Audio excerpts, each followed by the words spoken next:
గౌతమి చౌదరి అలాగే ధర్మ మహేష్. సో వీళ్ళిద్దరి ఇష్యూకి సంబంధించి పర్టికులర్గా చెప్పాల్సిన అవసరం లేదు. అయితే రీసెంట్గా శేఖర్ భాషని ఉద్దేశిస్తూ ఆమె మాట్లాడిన మాటలు కావచ్చు, లేకపోతే వాళ్ళ ఫ్యామిలీ మెంబర్స్ని కూడా థ్రెటనింగ్ చేస్తూ ఆమె మాట్లాడిన మాటల పట్ల ఇవాళ శేఖర్ భాష పంజగుట్ట పిఎస్లోని కేసు ఫైల్ చేయడం కూడా జరిగింది. ముఖ్యంగా ఆమె మాట్లాడాల్సిన అవసరం ఎందుకు వచ్చింది, అసలు మధ్యలో శేఖర్ భాష గారిని ఎందుకు లాగాల్సి వచ్చింది అనే వివరాలు తెలుసుకుందాం. సార్, ఇలాంటి ఇష్యూస్ ఒక లావణ్య రాస్తారు తర్వాత అంటే ఇలాంటి ఒక ఫ్యామిలీ ఇష్యూస్ ఏం జరిగినా కూడా అక్కడ మీ పేరు పర్టికులర్గా వినిపిస్తుంది. ఎందుకంటే మీరు మగవాళ్ళకి అన్యాయం జరుగుతుంది అని చెప్పి మీరు స్టాండ్ తీసుకునే విధానం కావచ్చు, అది నచ్చక యాంటీ వాళ్ళు మీ మీద కేసులు పెడుతూ ఉన్నాం. ఫర్ ద ఫస్ట్ టైం అనుకోవచ్చు. అండ్ మీరు మీకు థ్రెటనింగ్ చేస్తూ ఉండింది గౌతమి చౌదరి, దట్టు మీ ఫ్యామిలీని, ముఖ్యంగా మీ పిల్లల్ని మీ వైఫ్ని కూడా తీసుకురావడం జరిగింది. సో అసలు ఏమని థ్రెట్ చేసింది, ఎందుకు మీరు కేసు ఫైల్ చేయాల్సి వచ్చిందంటే కేసు ఫైల్ చేసే అంతలాగా ఏమని థ్రెటనింగ్ చేసింది? మనం బేసికలీ ఆవిడకి సంబంధించి ఒక 2-3 ప్రశ్నలు గట్టిగా లేవరెత్తాం. చేతనైతే సమాధానం చెప్పాలి, లేకపోతే మాట్లాడుకుని ఉండొచ్చు. కానీ ప్రశ్నలు అడగడం కూడా తప్పు. ఇప్పుడు మీడియాకి మీరు ఏదైనా ఒక ఇష్యూ తీసుకొస్తే, ఒక జర్నలిస్ట్గా మీరైనా నేనైనా ఉన్న క్వశ్చన్లు అడుగుతాం. మన వాళ్ళు కూడా అడిగారు, మన బిగ్ టీవీలో కూడా అడిగారు. సో అడిగిన వాళ్ళు ఎవరైనా సరే ఆవిడ ఏమంటుంది, ధర్మ మహేష్కి ఎవరైనా సపోర్ట్ చేస్తే మీ చెల్లెల్ని, మీ అక్కల్ని, మీ తల్లుల్ని, అంత నీచమైన భాష మాట్లాడే ఆవిడ. సో కొంతమంది సరే తిట్టారు, లేకపోతే కొంతమంది పోలీస్ స్టేషన్ల దాకా వెళ్ళారు. కానీ ఈవిడ అక్కడితో ఆగకుండా మీ ఫ్యామిలీ డీటెయిల్స్ తెప్పిస్తున్నాను, మీ బ్యాంక్ స్టేట్మెంట్స్ తెప్పిస్తున్నాను, మీ లొకేషన్స్ తెప్పిస్తున్నాను, మీ సిడిఆర్లు తెప్పిస్తున్నాను, ఒక్కొక్కటి అంతు చూస్తాను, బీహార్ గ్యాంగులను తీసుకొచ్చి దింపుతాను, మీ ఫ్యామిలీ ఒక్కొక్కడిని కొడుతుంటే మీరు నా కాళ్ళు పట్టుకుంటారు ఒక రోజున వచ్చి, అయినా కూడా నేను కనికరించను. ఇటువంటివన్నీ కూడా బెదిరింపు మెసేజ్లు పెట్టడం, భాష ఎల్కేలని చాలా నీచంగా మాట్లాడడం.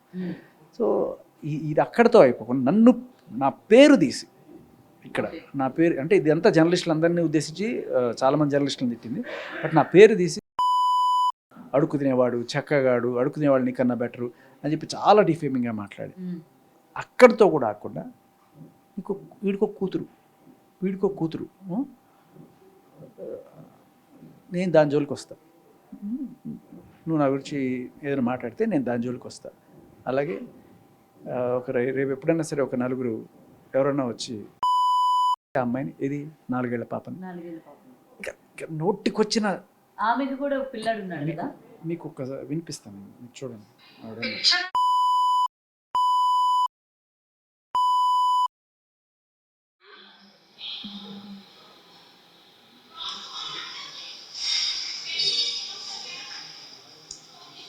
శేఖర్ భాష గారు, వాడి పేరే నా నోట్లో నుంచి రావటం వాడి మొహానికి చాలా ఎక్కువ. ఒరే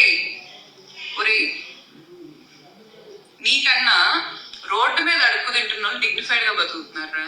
నువ్వు నా గురించి, ఇదిగో నేను నీ గురించి మాట్లాడాలనేది నీ డ్రీమ్ అచీవ్ అయింది. పండగ చేసుకో.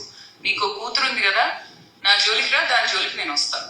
ఓపెన్ గా చెప్పు, ఏదైనా ఇంట్రుకి టచ్ చేయగలిగితే చెయ్యి. నా ఇంట్రుక ఇదిగో ఇక్కడ చేయగలిగితే చెయ్యి. దాన్నైనా వాడి కూతుర్ని దాన్ని రేపు అమ్మా మగవాళ్ళు మంచోళ్ళమ్మా, నలుగురితో అనుకోవాలి అని చెప్తాడు ఈ బాత్రూమ్ స్టిక్ మొహోడు. నేను అన్న రితు చౌదరిని అనుకుంటున్నారా, ధర్మ మహేష్ని అనుకుంటున్నారా? ఇంటికి వస్తా అనుకుంటున్నారా? సలాడ్లు పెట్టగా ఇంటికి వచ్చిన మనిషికి ఫుడ్ ఇవ్వరా? ఫుడ్ పెట్టరా? ఏంది వాడి డైనింగ్ టేబుల్ ఇక్కడ? వాడు వచ్చి ఇదిగో నీ వచ్చేసారిలా ఉన్నారు, ఇదిగో ఈ పెళ్ళం నాది అని. కానీ పెళ్ళాన్ని ఇస్తారా మీరు? ఇస్తారా?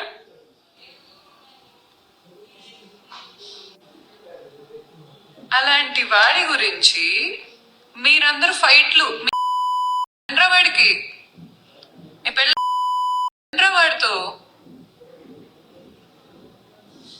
మీ అక్కల్ని, చెల్లెళ్ళని, తల్లులని అందరినీ వాడికి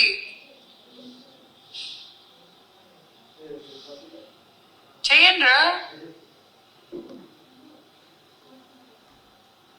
ఈ జై మహేష్ అని పెట్టినోడు అందరూ మీ అక్కని, మీ చెల్లిని, మీ తల్లిని తీసుకెళ్లి వాడి పక్కన కూర్చోబెట్టి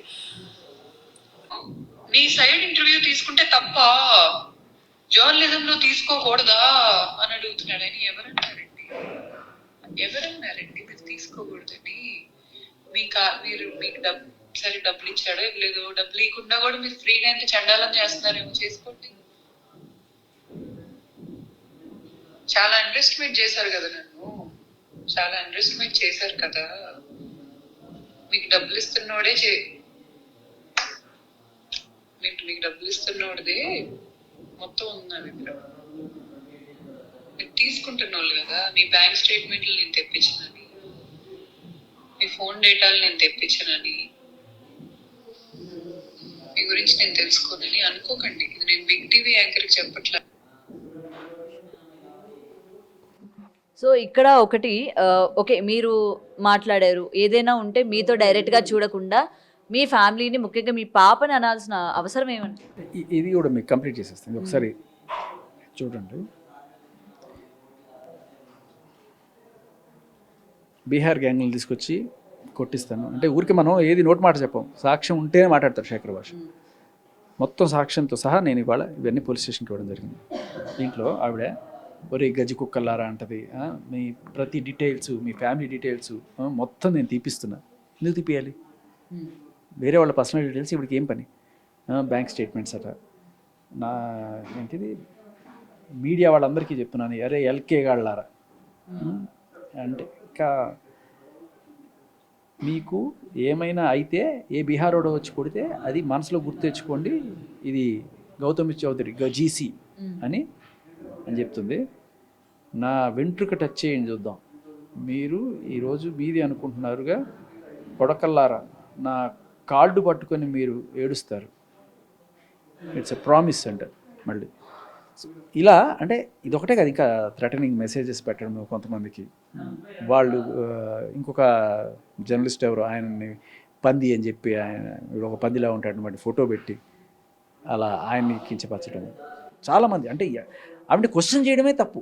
ఇప్పుడు వాళ్ళెవరు కూడా ఈవిడ మీద బూతులు మాట్లాడలేదు, ఈవిడ పర్సనాలిటీని కించపరచలేదు, ఇంకోటి ఏది మాట్లాడలేదు. బట్ ఈవిడ వాళ్ళని అంటే ఆవిడని క్వశ్చన్ చేశారు. జస్ట్ మనం 10 కోట్లు అడిగేవట కదా అంటే, 10 కోట్లు నేను అడిగానా, దమ్ముంటే చూపించండి అన్నారు. సరే, ఆ రికార్డు ఎవరో తీసుకొచ్చి చూపించారు. వాళ్ళ ఆయనతో పోలీస్ స్టేషన్లో కూర్చొని బేరసారాలు ఆడుతుంటే 10 కోట్లు నాకు కొడుకు అవసరం లేదు, నాకే ఇవ్వమనండి, కొడుకు ఇచ్చుకునే కర్మ నాకు లేదు, నాకే ఇవ్వమనండి అంటే, రేపు నువ్వు తీసేసుకుంటే రేపు వేరే పెళ్లి చేసుకుంటే కొడుకు అనాథ అయిపోతారు కదా, నేను ఏదన్నా వాడికే పెడతాను ప్రతి పైసా అని చెప్పి ఈయన ఆ రికార్డు బయటకు వచ్చింది. మరి బయట ఒక ఛానల్లో అడిగారు, ఏమో మీరు 10 కోట్లు అడిగిన మాట వాస్తవమే కదా అంటే, అడిగిన మాట అప్పుడు మళ్ళీ వాస్తవమే ఏంటి, కాకపోతే అదేంటి కిస్మత్ మండిలో 10 కోట్లు వచ్చాయి కాబట్టి అందులో ఒక 10 కోట్లు నాకు ఇవ్వు, ఇప్పటిదాకా ఈ 7 ఏళ్ళు 10 ఏళ్ళ సంపాదనలో 10 కోట్లు సంపాదించుంటాము, అందులో 10 కోట్లు ఏమని అడిగా తప్పెలా అవుతుంది అంటే, ఇప్పుడు అది నెక్స్ట్ మనం అడిగిన క్వశ్చన్ ఏంటి, ఐటీ రిటర్న్స్ తీసాము, దాంట్లో 2 కోట్ల కన్నా తక్కువే ఉంది టోటల్గా ఇప్పటిదాకా కిస్మత్ మండి పేరు మీద. మరి 25 కోట్లు ఎందుకు అడుగుతున్నారు? 25 కోట్లు ఎక్కడుంది? 25 కోట్లు ఉంటే మీరు 10 కోట్లు అడిగితే అది ఓకే, వేరే విషయం. అసలు దాని మీద ఆదాయమే 2 కోట్లు ఉంటే మీరు ఇలా అడుగుతారు. ఇదేమన్నా భూత క్యారెక్టర్ అసోసినేషన్? డైరెక్ట్ క్వశ్చన్ కదా, మీరు చెప్పిన దాంట్లో తీసి అడిగాం, మీకు సమాధానం ఉంటే చెప్పచ్చు, చెప్పకపోగా ఇంకా సమాధానం లేకపోతే ఆ ఉడికిమోత్తనమా లేకపోతే ఇంకోటి ఏదో ఎక్కువైపోయి అంటే, అడిగిన వాడిని కొట్టిచ్చేస్తా, అడిగిన వాడిని తన్నిచ్చేస్తాను, అడిగిన వాళ్ళ ఫ్యామిలీని టార్గెట్ చేస్తా, ఏదో రకంగా మనుషులు నోరు మూయించడం. నేను చెప్పిన వల్ల నోరు మూసుకొని వినాలి, భజన చేయండి, భలే భలే అని చెప్పి కామెంట్లు పెట్టండి. అంతకు మించి మీరు ఏదైనా ఎక్స్ట్రా ఒక క్వశ్చన్ అడిగినా జై మహేష్ అని పెడితే అంట అమ్మని అక్కడ తీసుకెళ్ళి రాలేదు.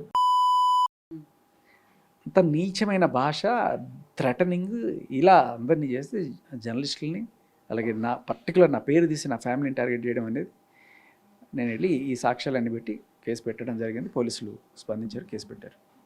సో ఇక్కడ భార్యాభర్తల ఇష్యూ నడుస్తుంది. సో నడుస్తున్నప్పుడు పర్టికులర్గా మీరు ఇన్వాల్వ్ అయ్యి మీరు మాట్లాడడం, అయితే ఆమె ఇక్కడ ఒక పాయింట్ చెప్పడం జరిగింది, నీకు ఎంత ఇచ్చింది డబ్బులు, నీ బ్యాంక్ స్టేట్మెంట్స్ తీసుకురావాలా అని చెప్పి. సో ఇప్పుడు చెప్పండి, ధర్మ మహేష్ గారు నా వంతు వత్తాసుగా నువ్వు వెళ్ళి మాట్లాడు మీడియా ఛానల్స్లోని, లేకపోతే నాది తప్పేమీ లేదని చెప్పి నువ్వు ప్రూవ్ చెయ్యు, గౌతమి చౌదరి క్యారెక్టర్ పైన కావచ్చు, లేకపోతే గౌతమి చౌదరి గురించి కావచ్చు, నువ్వు వెళ్ళి మాట్లాడు, తర్వాత ఏదైనా ఫైనల్గా వస్తే అప్పుడు నేను ఇన్వాల్వ్ అవుతాను అన్నట్టు ఏమైనా మీతో ఏమైనా రాయబారాలు మాట్లాడుకోవడం కానీ, లేకపోతే డబ్బులు ఇవ్వడం కానీ ఏమైనా చేశాడా? ఏమీ లేదండి, ఆవిడ బ్యాంక్ స్టేట్మెంట్లు తీయక్కర్లా, నేనే మీకు ఇస్తాను నా బ్యాంక్ స్టేట్మెంట్లు చూసుకోండి మొత్తం, ఒక్క పైసా ఏ రోజు కూడా. ఇతనే కాదు, రాజ్ తరుణ్ కావచ్చు, ఎవరి గురించి కాదు, అసలు ఎవరి నుంచి తీసుకోవాల్సిన అవసరం లేదు. నేను ఒక పోరాటం చేస్తున్నాం, మగవాళ్ళ హక్కుల కోసం ఎస్పెషల్లీ 498A అండ్ అలాగే తప్పుడు ఫేక్ అత్యాచార కేసులు పెట్టి వాళ్ళ దగ్గర నుంచి డబ్బులు గుంజే ప్రయత్నాలు చేస్తున్నారు. ఇటువంటివన్నీ కూడా మన లీగల్ సిస్టంలో ఉన్న లూప్ హోల్స్ని అడ్డం పెట్టుకుని ఎక్స్ట్రాక్షన్ జరుగుతుంది. దీనికోసం మనం అగ్నెస్ట్గా ఫైట్ చేస్తున్నాం తప్ప అసలు ధర్మ మహేష్ రాకముందే ఈ వీళ్ళ ఇష్యూలోకి నేను రావాల్సిన ఇది కాదు, నేనే కాదు ప్రతి ఒక్కళ్ళు కూడా. ఎప్పుడైతే నువ్వు మీడియాలోకి వస్తావో ప్రతి ఒక్కరు మాట్లాడుతారు దాని గురించి. ఇవి వచ్చి ఏవో మాట్లాడుతుంది, వాళ్ళ అమ్మ అంటది, వాళ్ళ నాన్న అంటది, వాళ్ళ అమ్మ హీరోయిన్లతో ఈయనకి పక్కలేశారు అని చెప్పి ఆయన వాళ్ళ అమ్మని తిట్టింది, వాళ్ళ చెల్లెలు ఏదో డ్రగ్స్ అని చెప్పి లేకపోతే ఇంకోటి ఏదో వాళ్ళ చెల్లెలను అక్కను ఏదో మాట్లాడింది. దీనికి తోడు బిగ్ బాస్ రీతు చౌదరిని తీసుకొచ్చింది, ఆవిడకి ఏదో షుగర్ డాడీస్ అని చెప్పి చాలా నీచంగా ఏవో ఇంటిమేట్ వీడియోస్ ఉన్నాయి అవన్నీ బయట పెడతాను అని చెప్పి బ్లాక్మెయిలింగ్ ఇలాంటివన్నీ చేసి ఆల్రెడీ ఒక ఎఫ్ఐఆర్ అయింది ఆవిడ మీద. ఏంటి 10 కోట్లు డిమాండ్ చేస్తుందని చెప్పి వాళ్ళ ఆయన వెళ్ళి కేసు పెట్టాడు, అన్ని సాక్ష్యాలు ఇచ్చారు కాబట్టి ఎఫ్ఐఆర్ అయింది.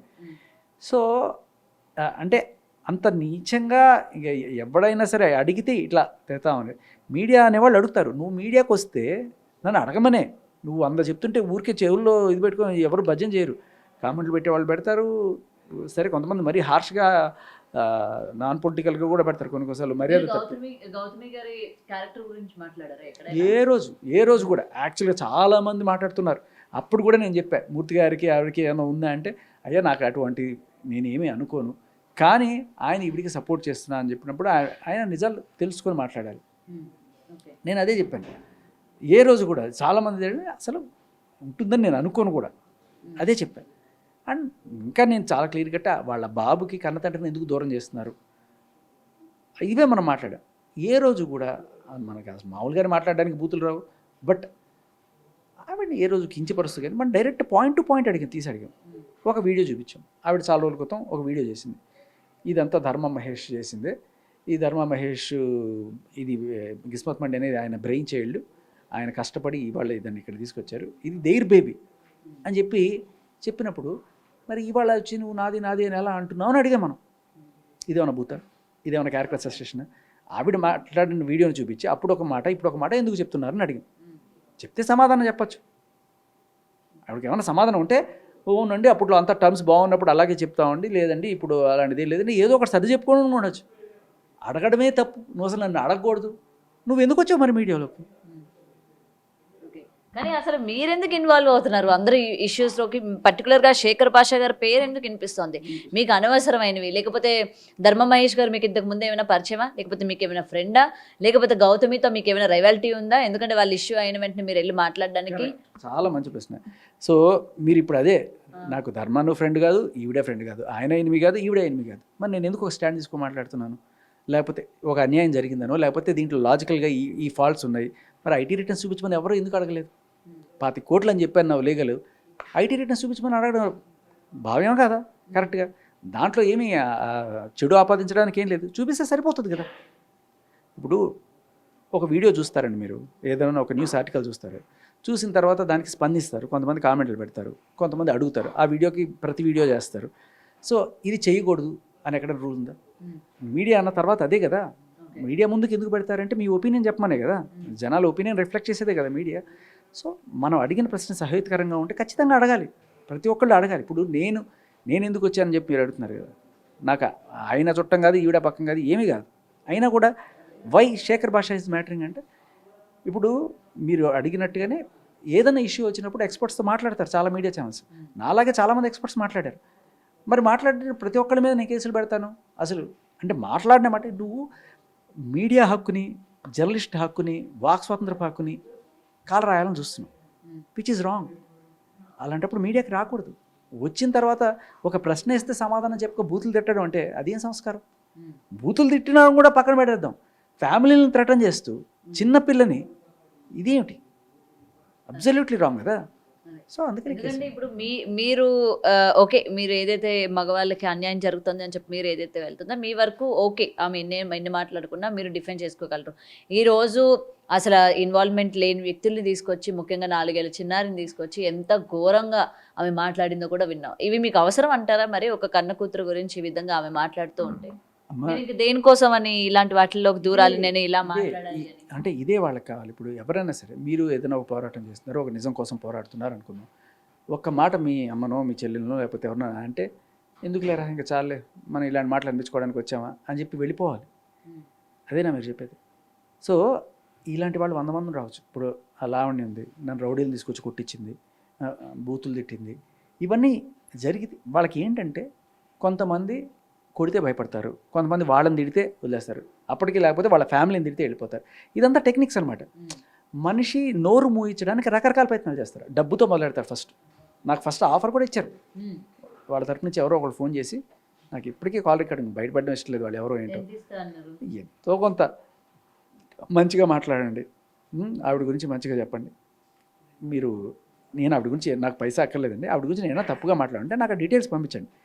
నేను మాట్లాడిన మాటలో ఎఫ్ఐఆర్ తప్ప, ఆవిడ వీడియో తప్ప ఏది తప్పు? ఆవిడ మీద, వాళ్ళ నాన్నగారి మీద, చంద్రబాబు నాయుడు మీద క్యాన్వాయ్ మీద రాళ్లతో దాడి చేసిన ఎఫ్ఐఆర్ ఉంది, అది తప్ప? లేకపోతే ఈ వీడియోలో ఆవిడ అంతా మహేష్దే, ఇదంతా మహేష్ బ్రెయిన్ చేయలే అన్నది తప్ప? ఏది తప్పు? నాకు క్లియర్గా చెప్పి నేను దాన్ని బట్టి మాట్లాడతాను. లేదండి మీకు ఎంత కావాలంటే చెప్పండి, సపోర్ట్ చేయండి, ఇలా ఉంటాయి. సో సామదాన భేద దండోపాయాలన్నీ ప్రయోగిస్తారు మన మీద. మనం లొంగేమంటే అయిపోయి. ఇలా చాలామంది ఇప్పుడు నా ఒకటి వీటన్నిటి నుంచి ఒక మాట చెప్తారు. 2 ఏళ్ల పిల్లాడు పాపం, ఏదన్నా ఉంటే సంపాదించింది వాడికి చెందితే బాగుంటుంది. ఇట్లా మీడియాలో పిఆర్లకి, లాయర్లకి, వీటన్నిటికీ ఖర్చు పెట్టుకుంటూ వాడికి పోవాల్సిన డబ్బులు ఇలా ఒక ఈగో సాటిస్ఫాక్షన్ చేసుకోవడం చేసి, నేనే రైట్, నేనేం చేస్తే అదే శాసనం అన్నట్టుగా బిహేవ్ చేస్తూ ఇవాళ ఆ డబ్బులన్నీ వృధా చేస్తూ పిల్లవాడికి పోకుండా చేస్తుంటే అది బాధ అనిపిస్తుంది నాకు. ఇప్పుడు ఆవిడే నా కూతురిని టార్గెట్ చేసి ఇన్ని మాటలు టార్గెట్ చేస్తానని బెదిరించింది, కానీ నాకు ఆవిడ బాబులో నా పిల్లలాగే కనబడతారు వాళ్ళు కూడా. అండ్ ఆవిడ థ్రెటనింగ్ చేసిన తర్వాత మళ్ళీ మీకు ఏమైనా కాల్స్ రావడం జరిగిందా? అంటే ఆవిడ దగ్గర నుంచి కానీ, లేకపోతే ఆవిడకి సంబంధించిన వాళ్ళ దగ్గర నుంచి? అంత తెలివి తక్కువ వాళ్ళకి కాల్ చేస్తారమ్మా. కేసులు పెడతామని బెదిరిస్తూ ఒక లాయర్ ఒకటి మెసేజ్ పెట్టాడు, మీ మీద దావాలు వేస్తాం, ఇది వేస్తాం, ఇది చేస్తాం, ఇది చేస్తాం, ఉంటాయి అన్ని రకాలు. చెప్పే కదా, సామధాన పెద్ద దండుపాయలు అన్నీ ప్రయోగిస్తారు. సో ఎక్కడో ఒక చోట వీడు లొంగపోతాడా? ఇది డిగ్రీలు అనమాట, పెంచుకుంటూ పోతారు అనమాట. డబ్బులకి లొంగలేదు, భయానికి లొంగుతాడు, కేసులు పెడతా ఉంటారు, దానికి లొంగలేదు, ఇక నన్ను తిడతారు. ఏది అడుగు తినేవాళ్ళ ఉంటాడు వీడు, ఇదే పని చేస్తాడు, వాళ్ళ దగ్గర డబ్బులు తీసుకుని క్యారెక్టర్ అసాసినేషన్ చేస్తారు మనల్ని, అప్పటికి లొంగలేదు, ఇంకా ఫ్యామిలీ జోలికి వస్తారు. సో అంటే ఎంత రాటుదేలిన క్రిమినల్ మెంటాలిటీ మీరు అర్థం చేసుకోవచ్చు. అంటే ఇక్కడ డబ్బులు ఇన్వాల్వ్ అయినాయి 10 కోట్లు, అరే నీ వల్ల మొత్తం నాకు పోయేట్టున్నాయన్న బాధ. సో ఫైనల్గా పోలీసులు ఏం చెప్తున్నారు సార్? ఎటువంటి యాక్షన్ తీసుకుంటామని ఏమైనా మీకు చెప్పారా, లేకపోతే నార్మల్గా మీరు ఇచ్చిన కంప్లైంట్ వాళ్ళు తీసుకొని సైలెంట్ ఉన్నారా? కంప్లైంట్ ఇచ్చాను, బట్ మేబీ ఈ జూబ్లీ హిల్స్ ఎలక్షన్స్ ఇవన్నీ ఈ దాంట్లో కొంత లేదు, బట్ స్టిల్ ఇట్ హ్యాపెన్. వాళ్ళు ఫస్ట్ నుంచే చూసి ఎవరైనా సరే కూతురు తిడితే ఖచ్చితంగా ఇదవుతారు కదా. సో వాళ్ళు సిఐ గారు అందరూ కూడా చాలా మంచిగానే స్పందించారు, త్వరగానే చేశారు మొత్తానికి. అంటే కొంత ఉన్నా కూడా, బట్ స్టిల్ ఇట్ హ్యాపెండ్. జనరల్గా మీకు ఆడవాళ్ళ మీద కేసులు పెట్టాలంటే అది లీగల్ ఒపీనియన్ అవి తీసుకుంటారు, బట్ తీసుకున్నా కూడా అది నిలబడిందంటే మీరు అర్థం చేసుకోవచ్చు దీంట్లో ఎంత దమ్ము ఉంటే ఈ కేసు నిలబడుతుందని. ఓకే. సో ఒకవేళ ఇప్పుడు ఇది చూసిన తర్వాత, మీరు ఆమె పైన కేసు పెట్టినట్టు తెలిసిన తర్వాత మళ్ళీ మీకు ఏమైనా థ్రెటనింగ్ కాల్స్ చేసి, లేదు ఆ కేసు ఇప్పుడు వెనక్కి తీసుకోవాలంటే, లేకపోతే ఇంత డబ్బు ఇస్తామని, లేకపోతే మీరు సైలెంట్ అవ్వాలని చెప్తే, వాట్ అబౌట్ శేఖర్ భాష గారు ఏం ఆలోచిస్తారు? ఆ డబ్బు తీసుకునేది అయితే అప్పుడే తీసుకునేవాడిని కదా. సో దేనికి లొంగే ప్రసక్తి ఏం లేదు. సో ఖచ్చితంగా న్యాయం జరగాలి. For more videos like this, subscribe Big TV channel.